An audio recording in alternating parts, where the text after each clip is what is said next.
Nam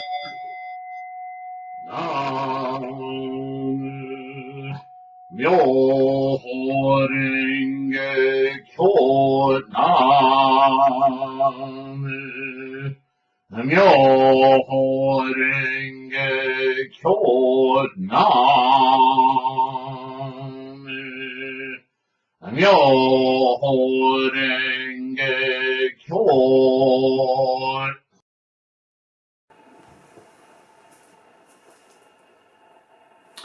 Hi folks, I started rereading some of Nichiren's writings this week, and I don't know if any of you know, but I've been working on a reinterpretation and revisiting many of the translations of Nichiren's Gosho and his treatises and various documents out there.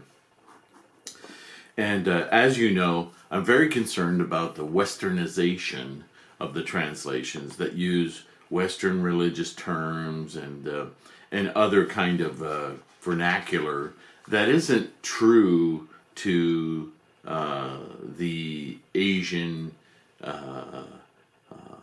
languages and Asian interpretation of the world and self. I mean, language is very particular about how it expresses our human experience, and to take some statements that might be to a Westerner too foreign and conceptually difficult to navigate. I think that in this year of 2019, we're sophisticated enough that we can get it.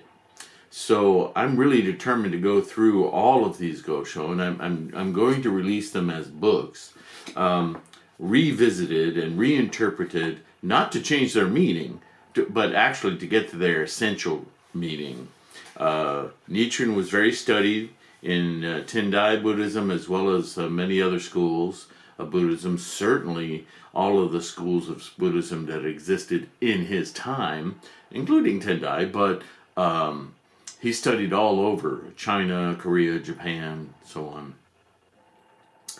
And he had a lot to say about how regional differences crept into the clarity of the teachings from early Shakyamuni Buddha's own words to soon after great scholars like Nagarjuna, Vasubandhu, and others.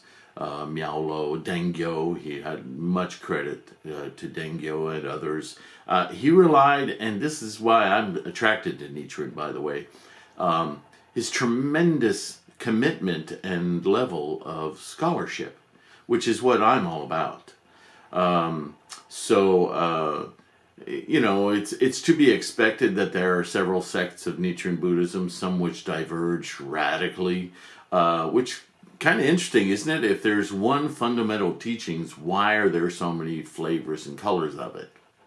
So that's what got me studying in the first place, because I'm always about getting what's the core here? What's the singular truth you can pull from all of this rhetoric, right? So this is how I try to run my practice, and how I try to help others deepen their practice is by putting it to you that this is what I certainly see through all of my study, and I've studied, and I've taken Nichiren's example actually, and I've studied very broadly, Buddhist and non-Buddhist. And that's not Nichiren so much as he reminds us that this was Shakyamuni's exhortation, was don't follow me, don't follow my words, look at what I'm trying to say, look at the meaning I'm trying to imbue in my words, and study broadly, study all the commentaries, other people's commentaries, study Buddhist and non-Buddhist, because ultimately, if you study enough, what you'll find within your own specific mental picture is a way for you to navigate to the singular truth, because it's there. It's just obfuscated by a lot of added folklore and cultural things and blah, blah, blah. So knowing that, I try to deconstruct that. That's what I'm about. So I'm trying to remove that folklore, remove that cultural bias, remove the things that might be in the way of just getting to, this is what this is about. This is what this is trying to say. And I don't have to do much of that with Nichiren, other than the organizations that have tried to westernize this in their English translations for what they perceive to be an ignorant Western audience are looking, and I'm not trying to say there's a subterfuge here or condescension in this. I'm saying that, heck, if we were trying to take English stories and translate them into Sanskrit or Cantonese or Japanese, and we were using our scholarly abilities to investigate those cultures and how they understand things, we would do the same thing. We would take English concepts or concepts in English language and we say, how does that sound to a Chinese? The way they see the world is like this. So if we said it like this, they'd be pretty close approximation of what we're trying to say. But there's always loss in that. And I'm doing the same thing now, going the other way, right? But I think there's some really glaring problems with, words like faith, or that's a biggie for me. That's just not a concept from Sanskrit. That just doesn't exist. So things like that. Things like words like mystic, because in the West we seem to be so full of mysticism, and they're not wrong. But it's a misleading word to use. It's ancient Chinese and Indian cosmology and philosophies outside of Hinduism, which is a whole huge endeavor in itself, so I'm not going to talk about it. But especially if you look at Chinese scholarship, look at Confucius, look at Tao. It's very, very, how shall I say? It's granular, but it's very grounded. There's no magic in it. Okay, so to use the word mystic is obviously a derivation of Western cultural influence. So I'm not going to use that. I'm going to replace that, all right? So here we go. The first one I'm going to do is a short but important writing of Nichiren's titled On Attaining Buddhahood in This Lifetime. And it's very pertinent at this moment because I'm getting quite a few questions about the differences between Theravada and Mahayana, Hinayana and Mahayana, early Mahayana, late Mahayana. All these kind of, there's a lot of, there's a lot of videos on YouTube. There's a lot of information out there from many Buddhist teachings, a lot from Tibetan tradition and a lot from Theravada. They're still thriving in places like Vietnam and Korea, and of course Tibetan has its own history and so forth. And even though they call themselves Mahayanas, they adhere to a lot of Hinayana, early Buddhist teachings that just they're just they don't make sense. They don't apply.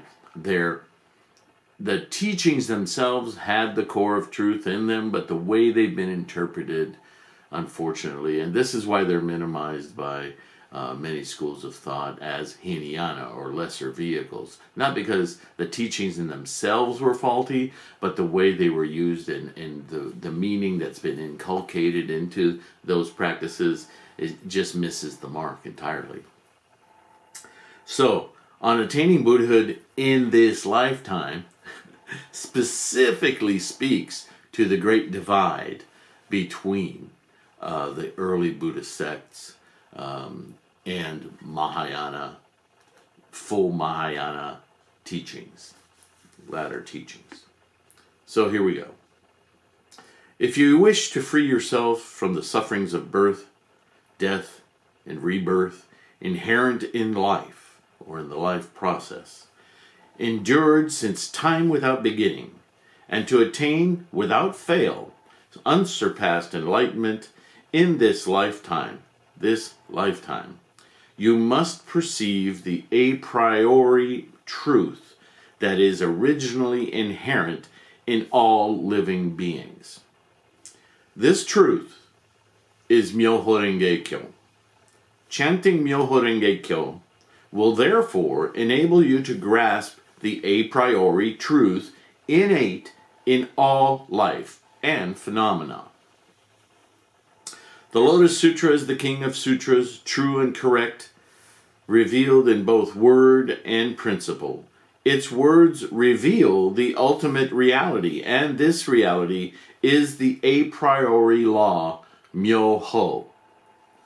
It is called the a priori law because it reveals the principle of the mutually inclusive relationship of a single moment of life and all phenomena.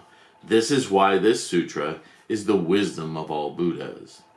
Life at each moment encompasses the body and mind and the self and environment of all sentient beings in the 10 worlds, as well as all insentient beings in the 3,000 realms, including plants, sky, earth, and even the minutest particles of dust. Life at each moment permeates the entire realm of phenomena and is revealed in all phenomena. To be awakened to this principle is itself the mutually inclusive relationship of life at each moment and all phenomena.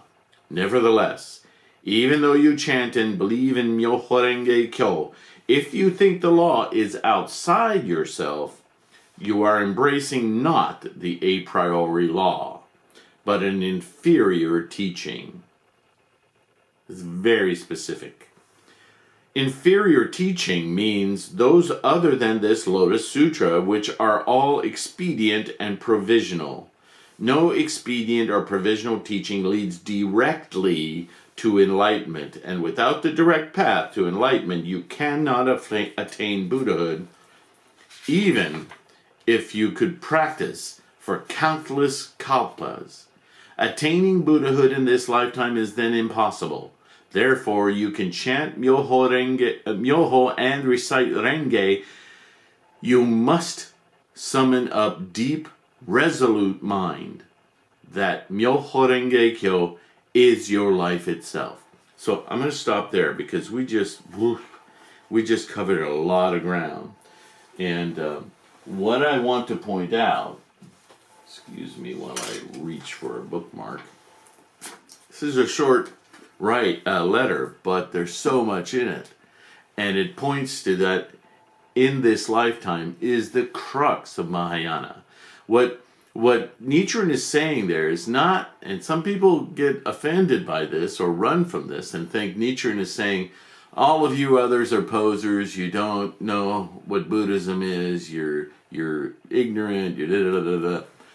In some form, he is saying that, but what he's also saying in the same breath is that all of those other teachings, including other Mahayana teachings that don't include the Lotus Sutra as the resolution of the puzzle,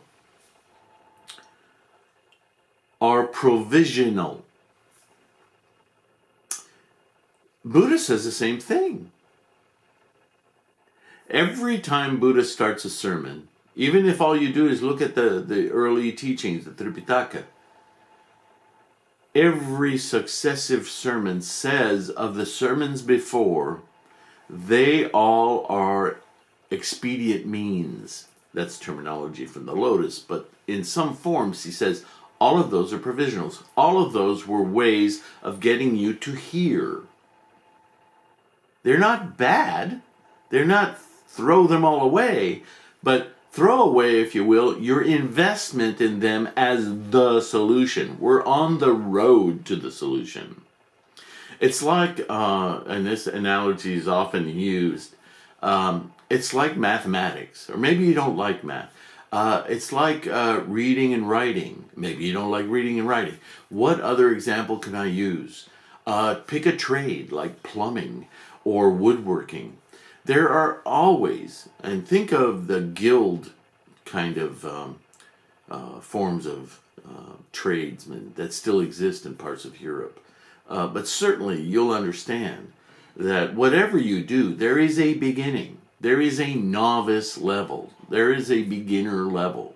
Even in software or games, if you're a gamer, there are early levels that really just get you to feel out and embrace the concepts of the entirety. The resolutes, or the solution, if you will, or the ultimate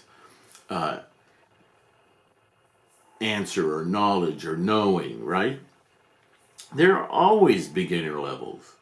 And if you jump ahead, oftentimes you'll learn stuff, but you might miss some critical things. It may take you longer to actually get the full lesson, the full experience, right? So it's important. It's important to start from basic concepts and then build upon them. This is the way Shakyamuni taught Buddhism.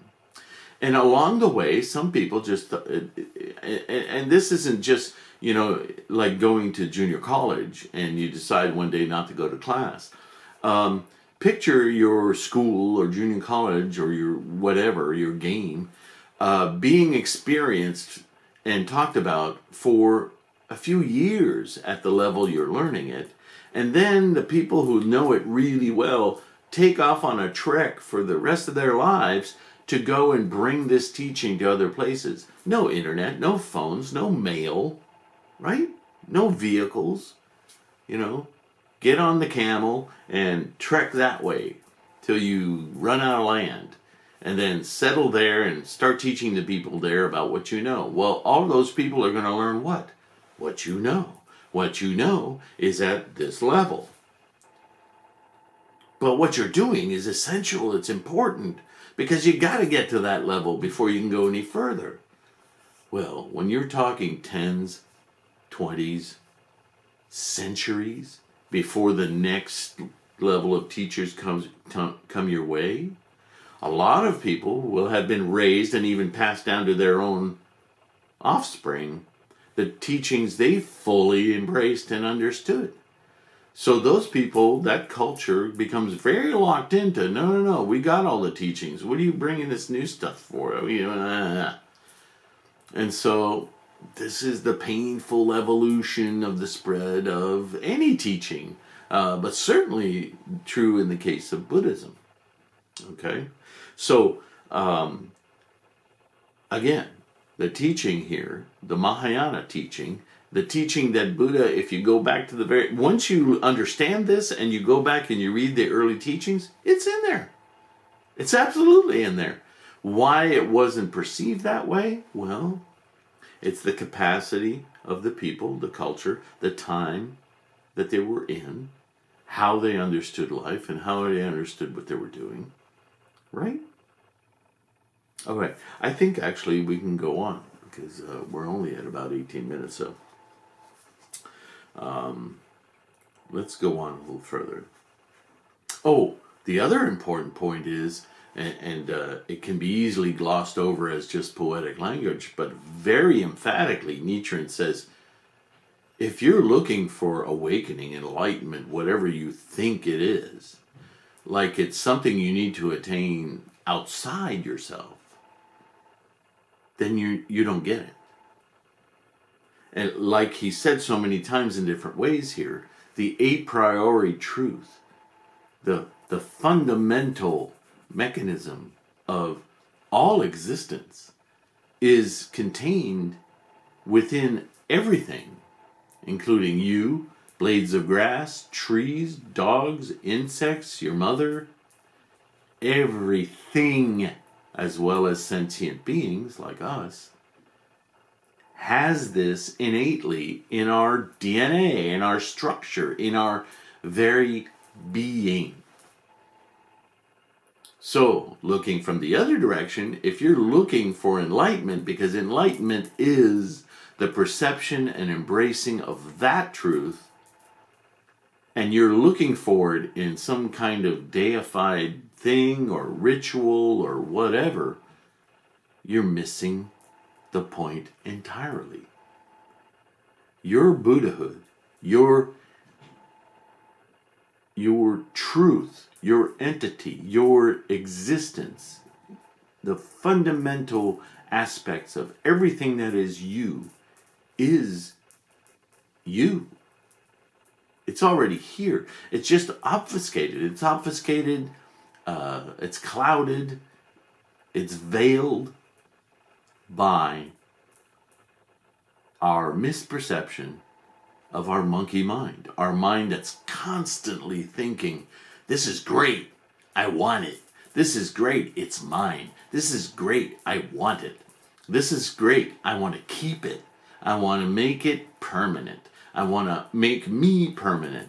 I look in the mirror and I want to always look like this, ladies. That's our attachment. That's our desire to make everything that is constantly a change and moving, the a priori law, and I want to make it stand still. Well, that's just... When I say it like that, it's silly, isn't it? But that's how our mind works. That's how our monkey mind works. Just wants. We're big craving want machines. And that want is fooling us into thinking that we can hang on to stuff. But what if for a moment you just looked at stuff as a wonderful opportunity to just experience it right now, in this moment? No requirement for it to continue. In fact, even more precious because it won't. So, whoa, I really want to appreciate this because it won't be here again. I won't be here again. I won't see it the same way again. I'm going to evolve. 5 minutes from now, I'm going to be a different person just because I've experienced this. Wow, how do I experience it now? What is it now? Is it still here? Isn't that more exciting? Isn't that more filled with just sparkles of life? That's much more aligned with the reality of how life and everything exists. This is what we're talking about here. So Nichiren says, don't look for this outside yourself. That's the mechanism. That's the monkey. That's the illusion. You are it. It's already here. You need to back off the veils and look. This is why we use terms like looking inward, right? But even when we talk about looking inward, we still look inward at me. Or it. It is. You is. Bad English, but do you get it? All in this first couple of paragraphs. He's just like, Get this. This is why Nichiren is amazing, but it also requires you to slow down and really chew on these statements. That's why I'm so wanting to correct the vernacular, because it's very misleading. But the way I read this is not the way it's written. But it says exactly what Nichiren is trying to say, in a way that we, in our modern world, can communicate it much more effectively than 100, 150 years ago when they started to Englishize this stuff. Right? All right, so I'm going to read another paragraph.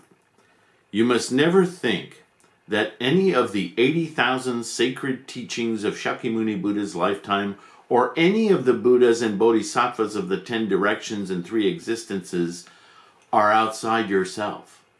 Oof. Take a moment to consider what that just said. And I didn't change any of that.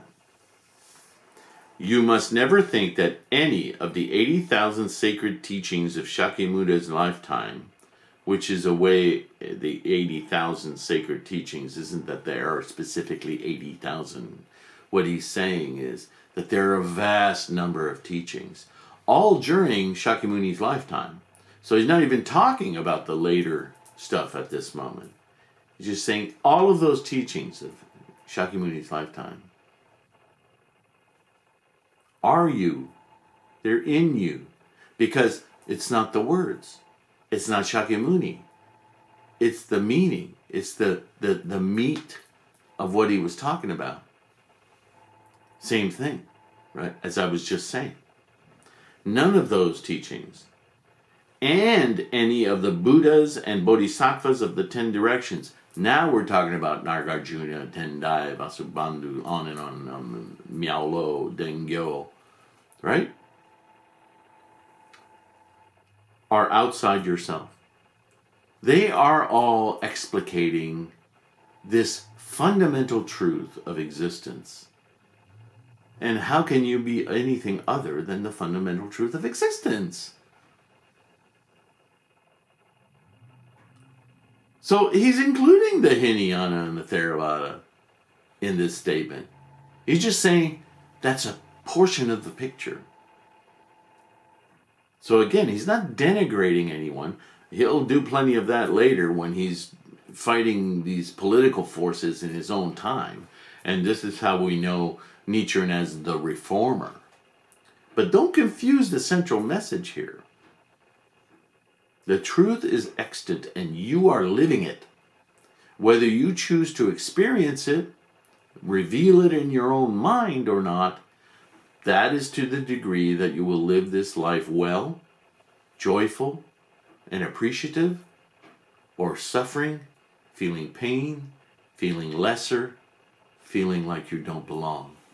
Those are all part of the monkey mind. They're all illusions. They're the inability to see the core truth at work here. And not everyone will get this.